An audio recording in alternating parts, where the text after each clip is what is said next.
एक समय की बात है। एक छोटा सा गांव था जहां एक भिखारी रहता था। उस भिखारी का नाम माधव था।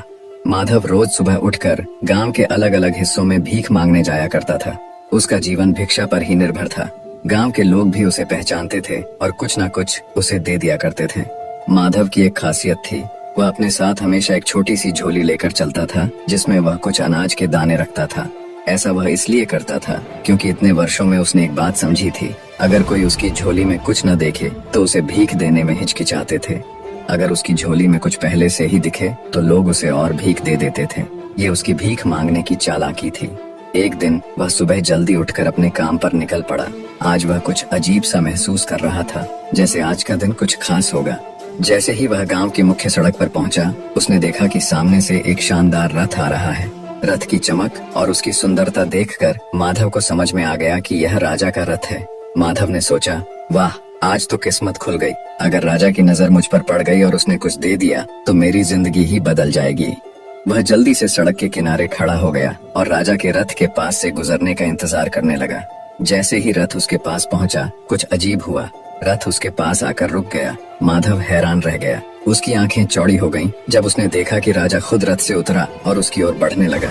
अब उसकी कल्पनाएं और तेज हो गईं। उसने सोचा, अरे, आज तो मैं राजा से कुछ मांगने जा रहा हूँ। शायद वह मुझे ढेर सारा सोना, चांदी या कोई बड़ी चीज दे देगा। लेकिन तभी एक और चमत्कार हुआ। राजा ने अपनी झोली उठाई और उसे माधव के सामने फैला दी।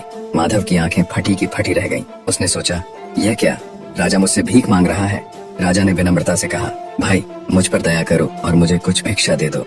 माधव को विश्वास नहीं हो रहा था। उसने सोचा, यह तो उल्टा हो गया। राजा मुझसे भीख मांग रहा है।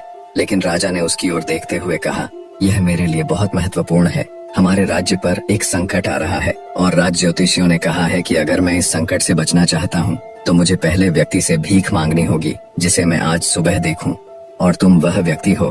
कृपया मुझे कुछ दान दो। अब माधव असमंजस में था। वह सोचने लगा, क्या मैं राजा को कुछ दे दूं?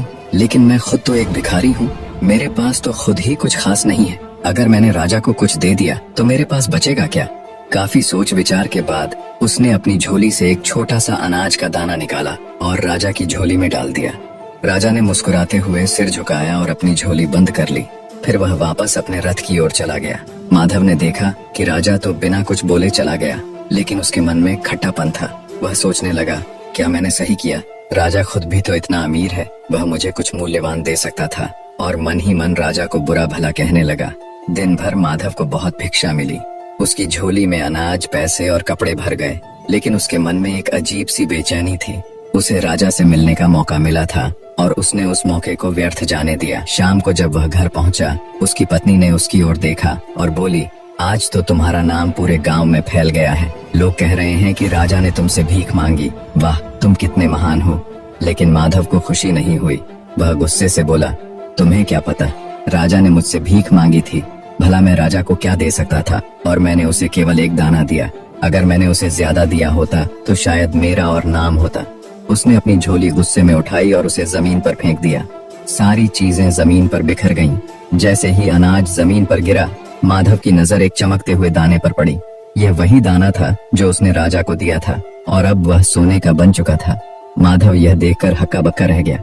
वह सोचने लगा, अगर मैंने राजा को सिर्फ एक दाना देकर सोने का दाना पाया है, तो अगर मैंने उसे ज्यादा दिया होता तो मेरा पूरा जीवन बदल सकता था। वह जमीन पर बैठ गया और रोने लगा। वह समझ चुका था कि उसने अपनी लालच के कारण एक बड़ा मौका खो दिया। यह कहानी एक बहुत महत्वपूर्ण सीख देती है। हमें अवसरों को पहचान कर बिना स्वार्थ के दान देना चाहिए। माधव की गलती यह थी कि उसने लालच और डर के कारण अपने पास मौजूद चीजों को बांटने से परहेज किया। अगर वह दिल खोलकर राजा को दान देता तो उसे बहुत बड़ा लाभ मिल सकता था। इस कहानी से यह संदेश मिलता है कि जब भी हमें कुछ देने का मौका मिले तो हमें निस्वार्थ भाव से देना चाहिए। यही दान हमें जीवन में असली सफलता और खुशी दिलाता है।